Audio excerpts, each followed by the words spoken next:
அண்மை செய்தியை பார்த்துக் கொண்டிருக்கிறோம். சிவகாசி அருகே கோப்பைநாயக்கன்பட்டியில் உள்ள குருலட்சுமி என்ற பட்டாசு ஆலையில் வெடி விபத்து ஏற்பட்டிருக்கிறது. இது தொடர்பான கூடுதல் விவரங்களோடு இணைகிறார் எமது செய்தியாளர் மணிவண்ணன். வணக்கம் மணிவண்ணன், உங்களிடம் இருக்கும் தகவல்களை சொல்லுங்கள். வணக்கம். விருதுநகர் மாவட்டம் சிவகாசி அருகே கோப்பைநாயக்கன்பட்டியில் குருலட்சுமி என்ற பட்டாசு ஆலையில் தற்போது வெடிவிபத்து ஏற்பட்டுள்ளது. அதாவது தொழிலாளர்கள் இன்று அதிகமாக வேலைக்கு வந்ததாக முதற்கட்ட தகவல் வெளியாகியுள்ளது.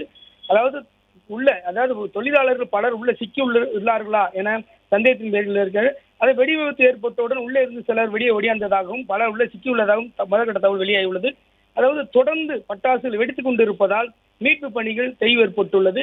தீயணைப்பு துறையினர் தயாராக உள்ளார்கள். ஆனால் உள்ளே பட்டாசுகள் வெடித்துக் கொண்டே இருப்பதால் உள்ளே யாரும் செல்ல முடியாத சூழ்நிலை ஏற்பட்டுள்ளது. ஆகவே உள்ளே சிக்கியுள்ளவர்கள் என்ன நிலைமை உள்ள என்று தெரியவில்லை. இன்னும் சிறிது நேரத்தில் உள்ளே பட்டாசு வெடித்துக் கொண்ட இடத்திற்கு தீயணைப்பு விரைந்து சென்று மீட்பணி ஈடுபட்ட பின்னர்தான் அங்கே உள்ளே யாரும் சிக்கியுள்ளார்களா காயமடைந்துள்ளார்களா என தெரிய வரும். தற்போது சிவகாசி காவல்துறையினரும் பொதுமக்கள் அங்கு பக்கத்தில் உள்ள கிராம மக்கள் அதிகமாக வருவதால் உள்ளே சென்று விடாமல் தடுத்து வருகின்றனர். மேலும் தற்போது தீயணைப்புத்துறையினர் சிவகாசியில் உள்ள 3 தீயணைப்பு வனங்கள் தயாராக நிலையில் உள்ளது. உள்ளே வெடித்துக் கொண்டு இருப்பதால் உள்ளே செல்ல முடியாத சூழ்நிலை ஏற்பட்டுள்ளது. இன்னும் சிறு நேரத்தில் அந்த பகுதியில் தீயணைப்புத்துறை சென்ற பிறகுதான் உள்ளே என்னென்ன சூழ்நிலை என்பது உள்ளே பாதிக்கப்பட்டுள்ளவர்களுடைய நிலவரம் தெரிய வரும்.